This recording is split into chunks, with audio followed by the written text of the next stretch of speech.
네, 오늘 겨울에 생각한다 두 번째 시간입니다. 지난주에는 기다림에 대한 말씀을 나눴는데 오늘은 빛에 대해서 얘기하는 시간을 갖기를 원합니다. 빛은 겨울과 묘한 조화를 이룹니다. 사실은 그 겨울에는 해가 빨리 지죠. 어둠이 많고 밤이 깁니다.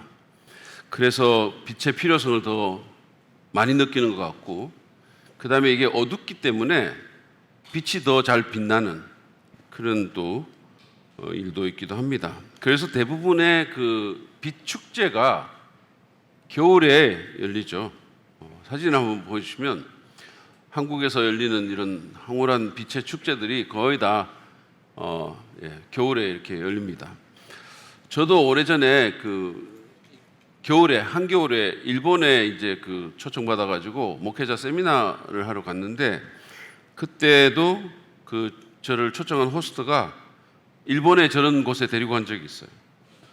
근데 이게 막 엄청 넓은데 그날따라 엄청 추웠거든요, 밤에. 근데 막 추위에 떨면서도 저런 황홀한 빛의 황년을 이렇게 본 기억이 있습니다. 거기서 우동을 먹었는데 국물 맛이 끝내줬어요. 겨울에 이렇게 빛이 연상된다는 것은 한편으로는 또 크리스마스 덕분이기도 하죠. 크리스마스 트리라든지 촛불이라든지 크리스마스 장식이 다 이렇게 빛으로 많이 둘러싸여 있죠. 오늘 여러분들이 강단만 봐도 이 크리스마스 트리의 빛을 보게 될 것이고, 사실은 이것도 불을 켜야 되는데 이제 못 켰는데 하여튼 이 촛불이라든지 트리라든지 이런 것들이 다 크리스마스와 연관되어 있죠. 제가 사는 아파트도 이렇게 들어가면 막 이 교회 트리하고는 비교되지 않을 정도로 화려한 불빛으로 크리스마스 트리들을 해놓은 것을 봤습니다. 오늘 말씀 제목은 니들이 진짜 빛을 알아? 라는 건데, 제목이 조금 도발적이죠?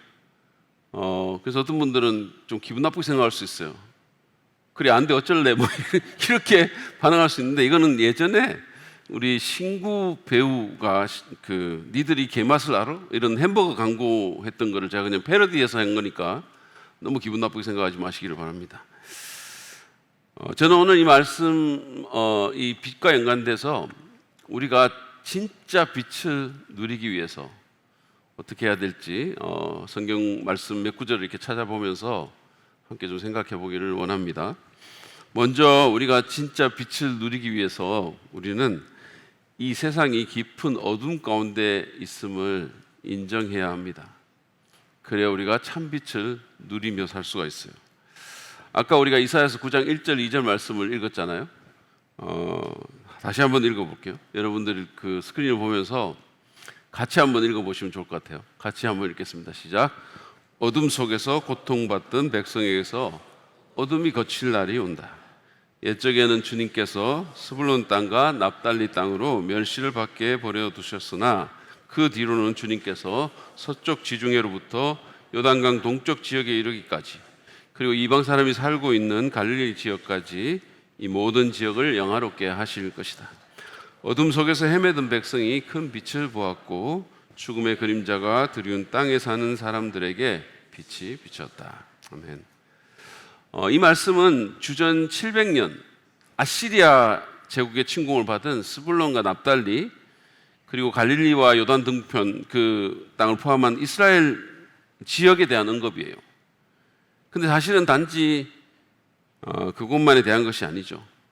이 어둠에 덮인 땅에 대한 얘기가 주전 700년에 아시리아 제국의 습격을 받던 그 비참한 그 땅에 대한 얘기만은 아닙니다. 왜냐하면 마태는 후일에 이 말씀을 온 세상의 구주이신 예수님의 오심과 연관해서 사용했기 때문에 어둠에 뒤덮인 이 땅들은 사실은 이 세상을 대표한다고 해도 무방하죠. 이 세상은 어둠 속에 있고 죽음의 그림자가 드리운 곳입니다. 마치 그 옛날에 납달리, 스불론 땅처럼 제국의 무자비한 말바꾸에 짓밟히면서 어둠이 드리웠던, 죽음의 그림자가 드리웠던 그곳과 같다는 겁니다. 사도 요한 또한 예수님이 이 세상에 오신 것을 묘사를 하면서 요한복음 1장 5절에서 그 빛이 어둠 속에서 비치니 이렇게 얘기했거든요. 그러니까 세상을 어둠으로 이렇게 표현한 거죠. 제가 이런 말씀을 드리면 어떤 분은 아니 세상이 얼마나 밝은데 무슨 소리를 하냐라고 반문할 수 있어요. 그렇죠. 요즘은 세상이 밤이 돼도 어둡지가 않아요. 특별히 시내를 나가면 뭐 수많은 그 LED 광고판, 뭐 무슨 번쩍이는 쇼윈도우, 화려한 그런 간판 등으로 불야성을 이룹니다. 우리 집 같은 경우는 이렇게 밤에 거실에 블라인드를 딱 열잖아요. 그러면 이 지역에서 가장 밝고 화려한 한 교회의 간판이 밤새도록 빛나고 있는 모습을 봐요. 딱 저희 집이 그 앞에 있거든요. 그래서 와, 어떻게 저렇게 밝은 간판을 전기세가 얼마나 나올까 뭐 이런 생각을 할 때가 있어요. 근데 여러분 세상이 어둠 가운데 있다는 말은 그런 물리적인 빛이 없다라는 뜻이 아닙니다. 뭐 그런 뜻으로 따지면 오늘날 세상은 엄청나게 밝죠. 성경에서 근데 어둠이라는 이 단어는 악과 무지를 뜻하는 거예요. 그러니까 세상이 어둠 속에 있다는 말은 세상이 악으로 가득 차 있다. 그리고 악으로 인한 그 고난으로 가득 차 있다는 겁니다. 여러분 한번 생각해 보세요. 이 세상을 한번 둘러보세요. 전쟁과 폭력과 권력 남용과 압제와 각종 차별과 성범죄와 난민과 가정 파괴와 한없는 슬픔 등이 이 세상을 뒤덮고 있죠. 지난주만 하더라도 최근에 보면 하더라도 뭐 무슨 정치인들이 이단 사이비 단체로부터 금은 돈을 받았다는 등 또는 어떤 유명 연예인들이 뭐 어둠의 행각 가운데 있었다는 게 불거져 나왔죠. 미국의 한 오페라 가수는 자기 아들에 의해서 살해되는 일도 있었어요. 지난주. 세상이 어둠 가운데 있다는 말은 이 세상이 악으로 가득 차다는 거예요. 그뿐만 아니라 세상이 어둠 가운데 있다는 말은 그 악을 해결할 방법에 대해서 전혀 무지하다라는 뜻이기도 합니다. 세상의 악과 고난을 치유할 방법을 모른다는 거예요. 세상이 무지하다는 겁니다.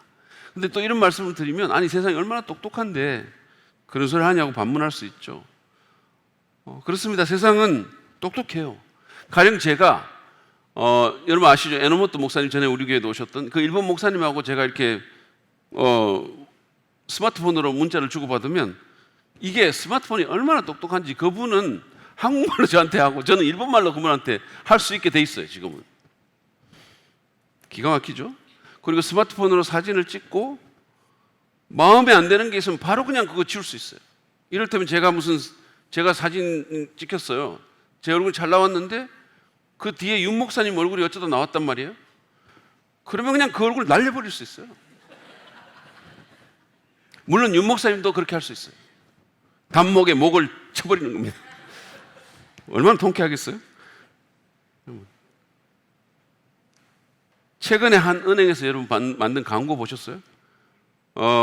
이 바나나 우유를 손에 든 조카로 보이는 한 여자아이가 밥을 먹고 있는 그 삼촌에게 삼촌, 요즘은 라면도 로봇이 끓여주고 영화도 AI가 다 만들고 택시도 알아서 다루고 하루가 다르게 세상이 바뀌는데 밥이 넘어가? 이렇게 묻는 광고가 있어요. 여러분 밥이 넘어가십니까? 저는 잘 넘어가요. 저는 잘 넘어가요. 아무튼 놀라운 일이 세상에서 벌어지고 있습니다. 그리고 세상이 정말 똑똑한 것 같아요. 못하는 게 없는 것 같아요.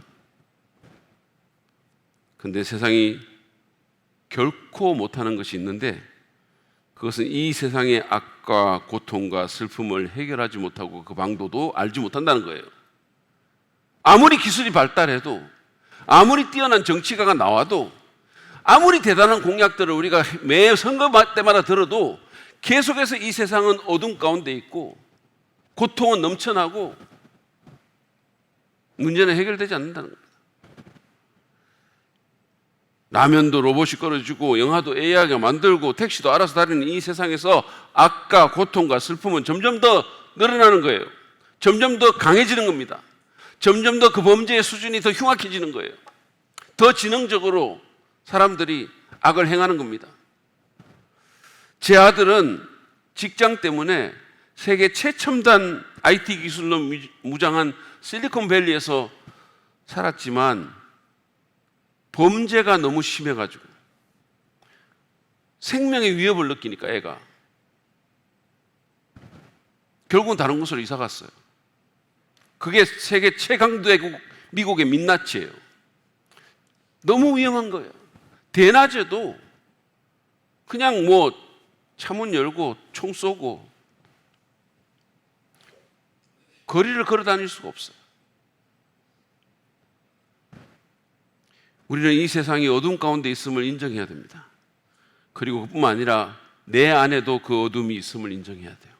세상에 어둠이 있다는 말은 내 안에도 어둠이 있다는 뜻이에요. 더 나아가서 우리는 이 어둠을 우리 힘으로 걷어낼 수 없음을 인정해야 돼요. 그래야 우리가 참 빛을 누릴 수가 있습니다. 우리가 아무리 애를 써도 안 돼요. 손에 손잡고 벽을 넘어서 우리 사는 세상 더 살기 좋도록 길을 나서도 안 됩니다. 안 돼요. 아무리 상상하고 아무리 꿈을 꿔도 안 됩니다. 여러분, 잔 레논이라는 그 사람 가수가 불렀던 Imagine이라는 노래 아세요? 유명한 노래입니다. 좀 오래전에 나왔지만 이게 계속 무슨 뭐 평화를 얘기한다고 사람들이 생각을 해가지고 올림픽에서도 틀고 평창 올림픽에서도 그거 나왔고 김연아가 피겨 하면서 그 노래 해서 맞춰서 춤도 췄고 뭐 각종 그 공식 행사에서 이게 많이 쓰여요. Imagine there's no heaven 뭐 이렇게 나오는 거죠. 근데 그 멜로디가 너무 아름답고 또 평화를 위한 곡이라고 하니까 사람들이 엄청 이걸 좋게 생각하는데 사실 이 노래의 가사는 무신론적 공산주의 유토피아를 꿈꾸라는 도발적인 내용이에요. 가사가 어떤 거냐면 천국도 지옥도 없다고 상상해봐. 살인도 죽을 일도 종교도 없다고 상상해봐. 소유물도 탐욕도 굶주림도 없다고 상상해봐. 그저 세상을 공유하며 모든 사람이 평화롭게 살아가는 그런 세상을 상상해봐라는 거예요. 하나님 아웃하고 우리 인간들끼리 손을 잡고 손잡고 힘 합쳐서 탐욕도 없고 죽일 일도 없고 우리가 유토피아를 만들어서 한번 살아가는 세상을 상상해봐. Imagine.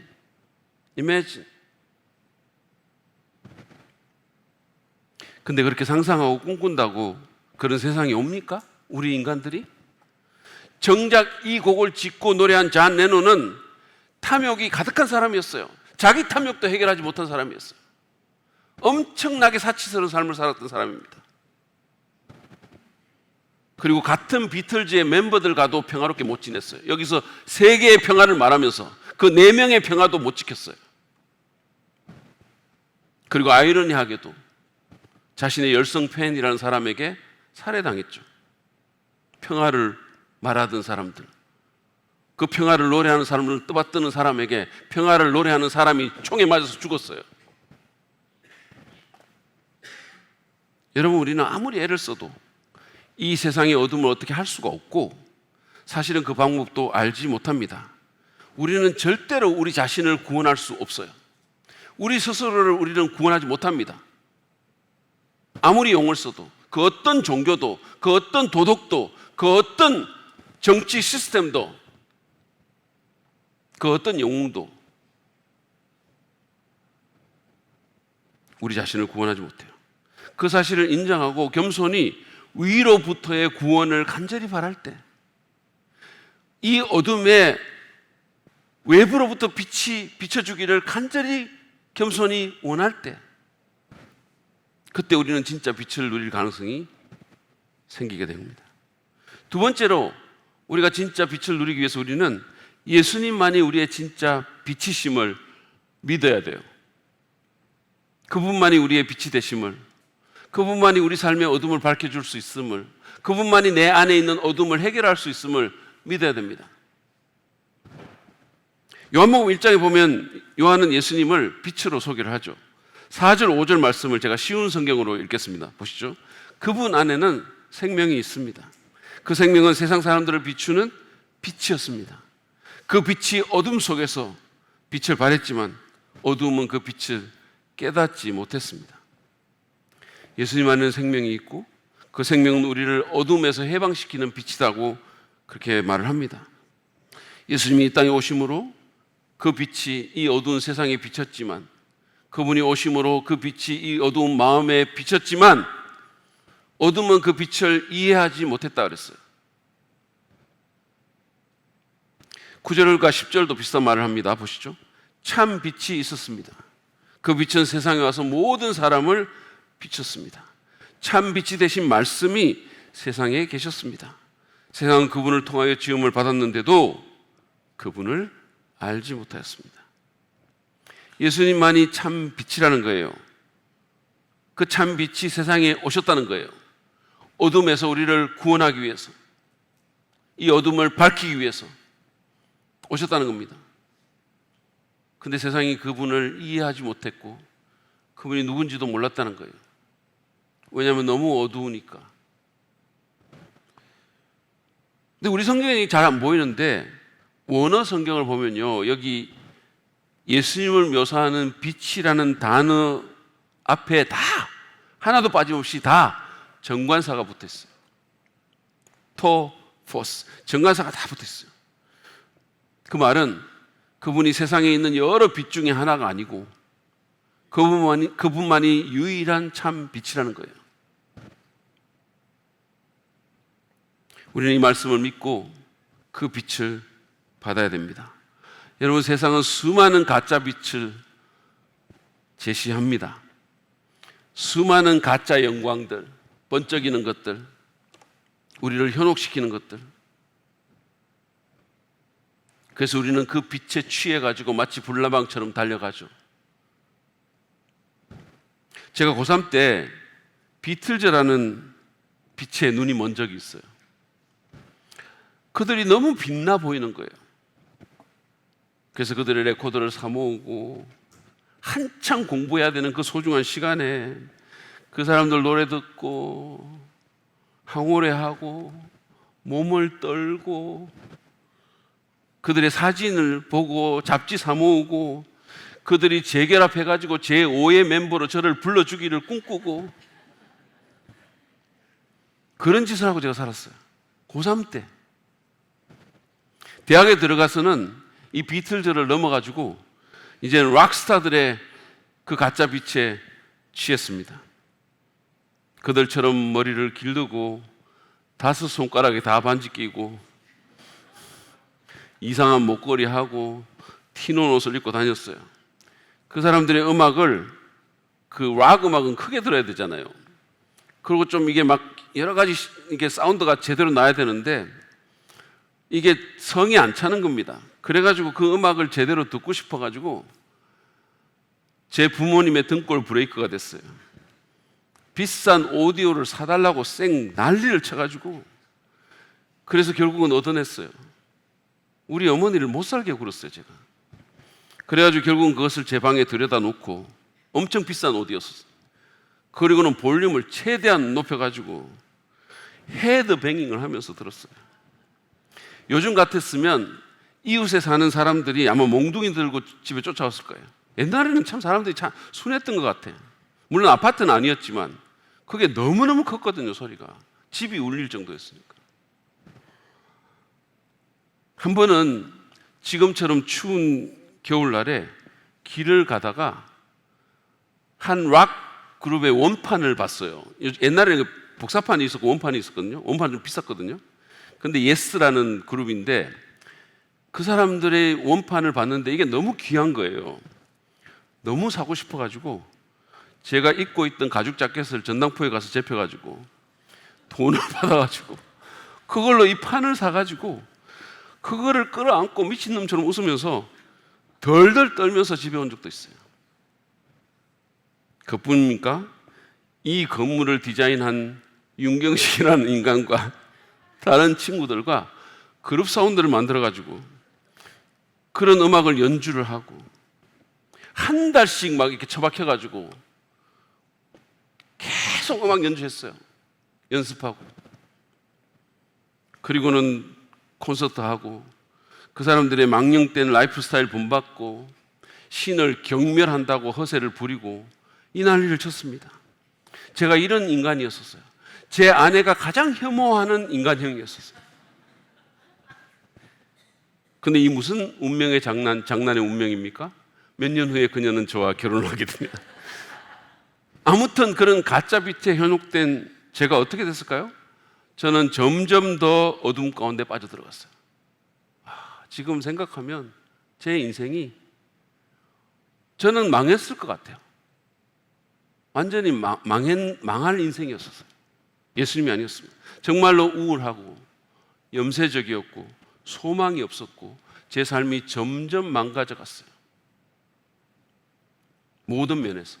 건강도 너무 안 좋아졌고 안 좋은 것만 계속 먹으니까. 제 청춘의 때 락스타들의 빛에 제가 현혹된 것처럼 사람들은 다양한 가짜 빛에 현혹됩니다. 수많은 가짜 영광들, 번쩍이는 것들, 성공이라는 빛, 성취라는 빛, 많은 사람의 인정이라는 빛, 순간적인 즐거움, 쾌락이라는 빛, 물질적인 화려함과 부유함이라는 빛에 끌려서 그것을 추구하고 그것을 따르는 거예요. 마치 불을 보고 달려가는 불나방처럼. 뭐가 우리를 기다리고 있는지도 모르고. 근데 여러분, 그런 빛은 잠시 반짝이다가 우리를 더 깊은 어둠 속으로 끌고 갑니다. 우리를 결국은 망하게 합니다. 예수님만이 우리의 진짜 빛이십니다. 따라서 우리는 그 빛으로 나가야 합니다. 그것이 어둠의 문제를 해결할 수 있는 유일한 방법이에요. 여러분, 우리 안에는 빛이 없습니다. 빛은 외부로부터 와야 돼요. 팀 켈러는 태양이라는 빛이 우리를 살게 하잖아요. 태양 없으면 우리 못 살죠. 그 빛이 우리를 살게 하고 사물의 실체를 보여주죠. 태양이 비쳐야 실체가 드러나죠.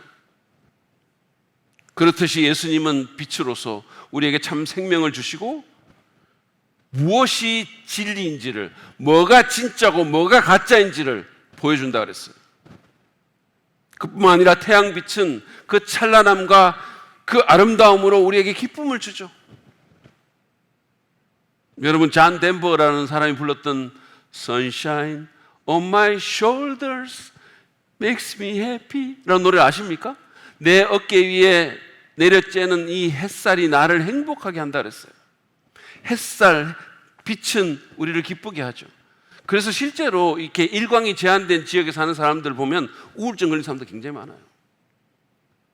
그것처럼 예수님이 모든 아름다움과 기쁨의 근원이 되신다는 겁니다. 요약하자면 참 빛 대신 예수님은 우리에게 생명을 주시고 뭐가 진짜인지 뭐가 진리인지를 알게 하시고 우리에게 기쁨을 누리게 하는 거예요. 저는 어쨌든 제가 가짜 빛을 쫓아가고 그 빛에 완전히 빠진 사람이기 때문에 그게 처음에는 엄청 황홀한 것 같지만 그게 얼마나 우리를 우울하게 하는지를 너무 많이 경험해 왔어요. 그래서 제가 잘 압니다. 경험으로 얘기하는 거예요. 얼마나 불행한지 몰라요. 사람들은 제가 굉장히 좋을 거라고 생각했을지 몰라요. 머리 길르고 겉으로 보기 멋있고 꽤 인기도 있었어요. 주님만이 우리에게 생명을 주시고 주님만이 우리에게 기쁨을 주시고 주님만이 우리의 어둠의 문제를 해결해 주세요. 여러분은 이 빛 대신 예수님을 믿음으로 영접하셨습니까? 그래야 참 빛을 얻을 수가 있어요. 예수님을 빛으로 소개한 요한은 이 빛을 받기 위해서 우리가 해야 될 일을 요한복음 1장 12절 13절에서 이렇게 말을 합니다. 개역개정으로 제가 읽을게요. 영접하는 자, 곧 그 이름을 믿는 자들에게는 하나님의 자녀가 되는 권세를 주셨으니 이는 혈통으로나 육정으로나 사람의 뜻으로 나지 아니하고 오직 하나님께로부터 난 자들이니라. 우리는 이 예수님을 마음을 열고 영접해야 돼요. 그 말은 곧 그분의 이름을 믿어야 된다는 뜻입니다. 예수님은 예수 그리스도잖아요. 그 말은 그분이 구원자요 왕이라는 뜻입니다. 그분이 나를 살리기 위해서 어둠의 자녀요 죄인인 나를 위해서 십자가에 달려 죽으셨다가 부활하셨음을 믿고 그분을 나의 주, 나의 구원자, 나의 왕으로 모셔드려야 돼요. 그래야 우리가 이 빛을 받게 됩니다. 여러분, 요한복음 1장 12절을 굉장히 주목해서 잘 봐야 돼요. 영접하는 자 곧 그 이름을 믿는 자들에게는 하나님의 자녀가 되는 권세를 주셨다, 이렇게 얘기했어요. 우리가 따내는 게 아닙니다. 우리가 열심히 종교생활 해가지고, 우리가 열심히 기도하고 성경 읽고 도를 닦아가지고, 아니면 어떤 공적을 쌓아가지고, 그래서 우리가 그 자녀가 되는 권세를 우리가 따내는 게 아니고 그분이 주시는 거예요. 우리가 그 빛으로 나가서 그 빛 대신 주님이 하신 일을 믿고 그분의 이름을 믿으면 그분이 주시는 겁니다. 하나님의 자녀가 되는 권세를 주시는 거예요. 그것은 사람의 뜻으로 나는 게 아니라 그랬어요. 사람이 원한다고 되는 것도 아닙니다. 혈통 때문에 되는 것도 아니에요. 목사 아들이라고 되는 것도 아니고 육신의 정욕으로 되는 것도 아니에요. 하나님으로부터 나야 돼요. 하나님이 주시는 겁니다.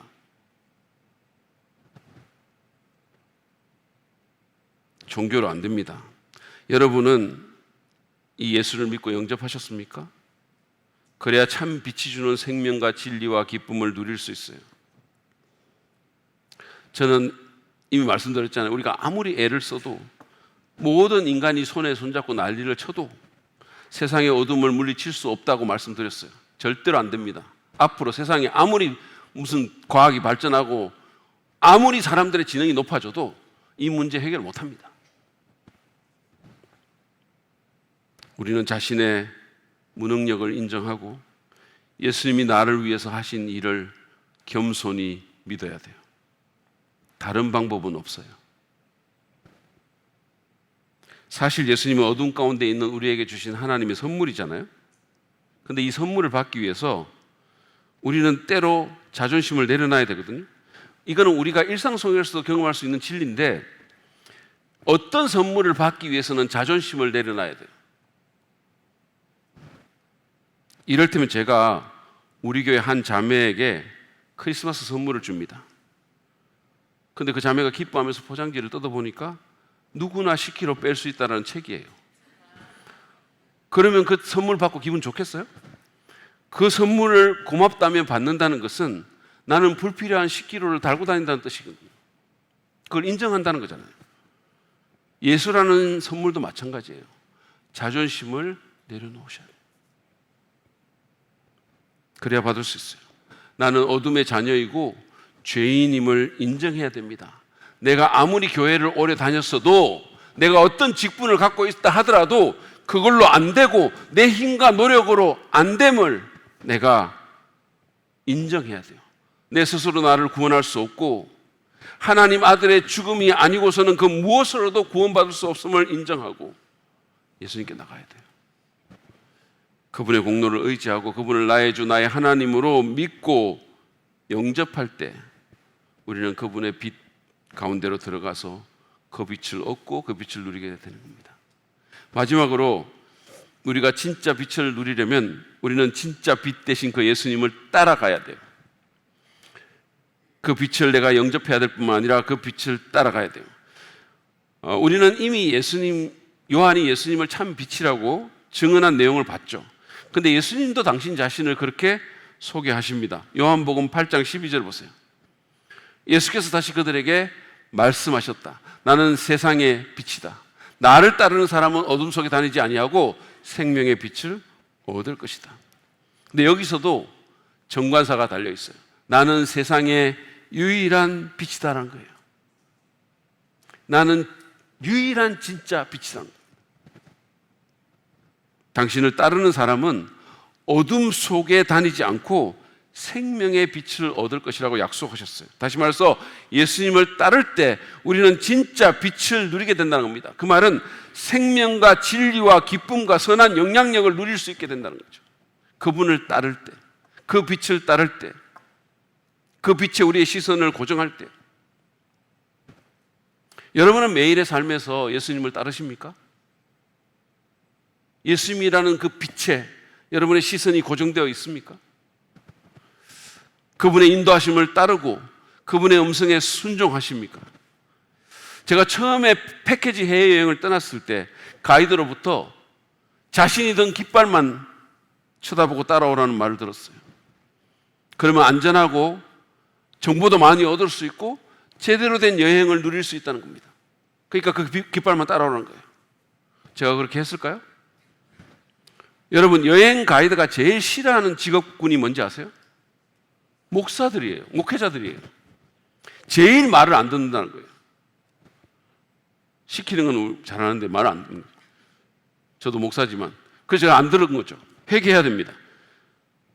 그래서 이렇게 빠지고 나 혼자서 그냥 말 안 듣고 뭐 사진 찍고 막 이러니까 어려웠던 적도 몇 번 있었어요. 가이드를 가장 잘 따르고 그의 말에 가장 잘 순종한 사람이 누구였을까요? 문현숙 여사였어요. 트리플 STJ입니다. 진짜 좌로나 우로나 치우침이 없이 깃발만 보고 따라갔어요. 그러니까 가이드한테 가장 사랑받고 여행 제일 잘 누린 것 같아요. 제일 잘 많이 알게 되고 좋은 데서 사진 찍고. 여러분, 우리는 예수님께 시선을 고정하고 그분이 드신 깃발을 따르고 그분의 행진 명령대로 움직여야 돼요. 그렇지 않으면 우리는 어둠 속에서 다니는 것 같다라고 말을 했어요. 이거 굉장히 심각한 말이잖아요. 우리가 예수님을 따르지 않으면 우리는 어둠 속에서 다니는 거예요. 사실은 내가 내 생각을 따르고 뭐 어떤 다른 아이디어를 따르고 뭐 성공의 길을 따른다고 해서 굉장히 똑똑하게 가는 것 같은데 사실은 예수님이 하신 말씀이 뭐냐면 만약에 그렇게만 가면 우리는 어둠 속을 가는 것 같다고 말하는 거예요. 그것은 얼마나 위험한 일입니까? 사실 지금은 우리가 완전한 어둠 속에서 다니는 경우가 거의 없어요. 그래서 우리는 어둠 속에서 다닌다는 게 무슨 뜻인지 잘 몰라요. 왜냐하면 어디든 불빛이 있기 때문입니다. 근데 고대 사회는 달랐잖아요. 그들은 어둠 속에 다닌다는 것이 얼마나 무섭고 위험한 일인지 우리보다 훨씬 더 잘 알았을 것 같아요. 만약에 우리가 성공이나 성취나 많은 사람들의 인정이나 순간적인 즐거움이나 인간적인 사랑이나 권력이나 세상의 화려함이나 물질적인 부유함 또는 자기 생각과 느낌 같은 그 빛을 따른다면 우리는 실질적으로 어둠 가운데, 완전한 흑암 가운데 다닌 것 같다는 겁니다. 순간적으로 확 떨어질 수 있고 위험에 직면할 수 있고 망할 수 있다는 거예요. 얼마나 위험한 삶인지 모른다는 겁니다. 우리가 예수님을 따를 때 우리는 빛 가운데서 걸어가게 돼요. 저희 교회가 건축을 했을 때 많은 목사님들이 제게 이 목사님 이제 빛 가운데서 행하시게 되겠군요 라고 말을 했어요. 하늘빛이 아니라 은행빛 가운데 걸어간다는 뜻입니다. 그래서 저는 이 말을 이번에 상가 건물을 매입해가지고 이전 감사 예배를 드린 오성현 목사님에게 들려줬어요.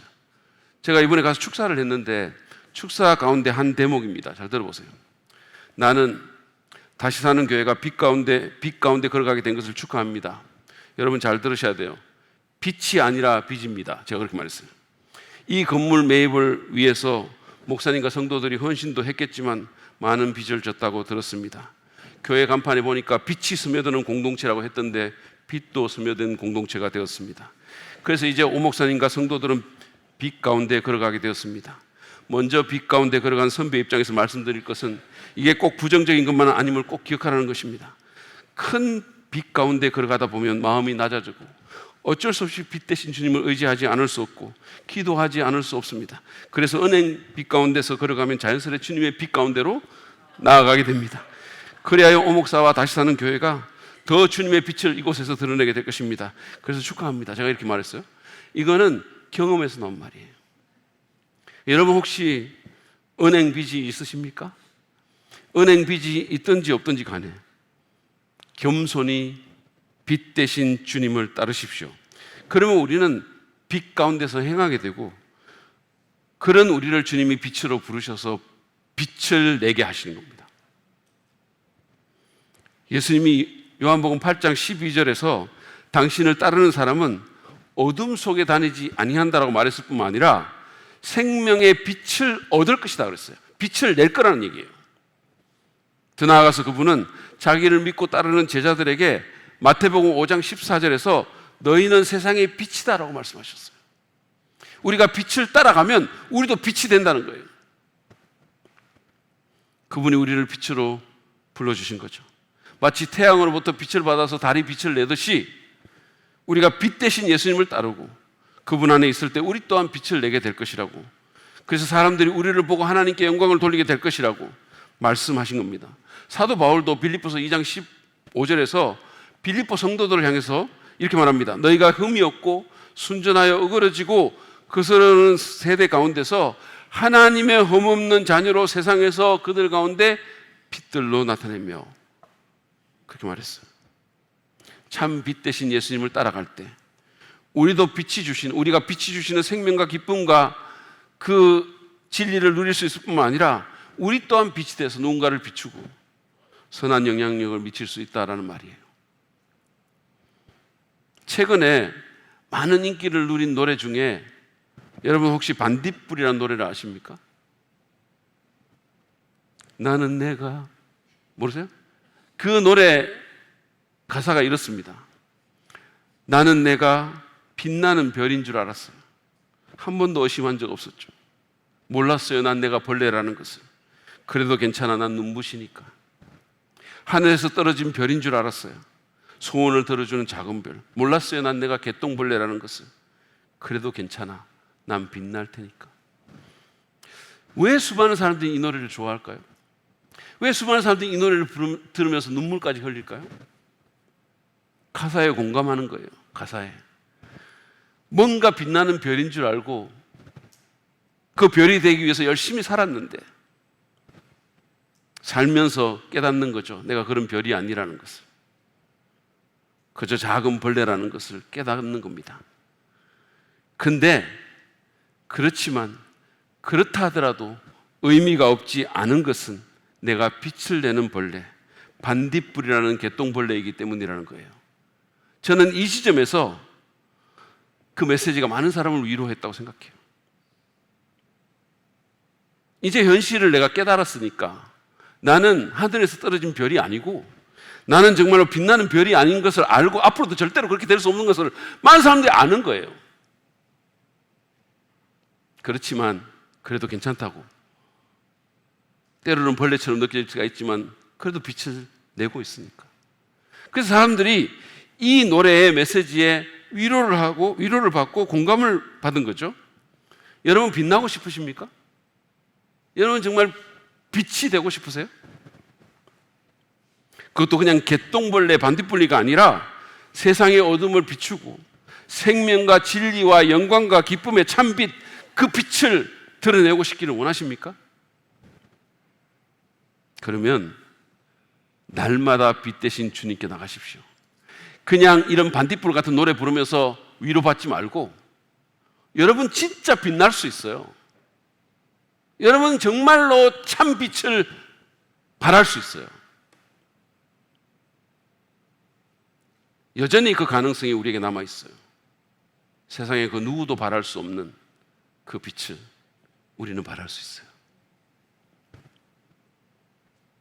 그 주님께 나아가서 시선을 그 빛에 고정하고 그 말씀과 임재 가운데 거하고 그분을 따라가십시오. 그러면 우리는 참 빛을 누릴 뿐만 아니라 그 빛을 매게 하는 작은 빛으로 누군가의 어둠을 비추고 그를 진정한 빛으로 인도하는 아름다운 삶을 살게 될 것입니다.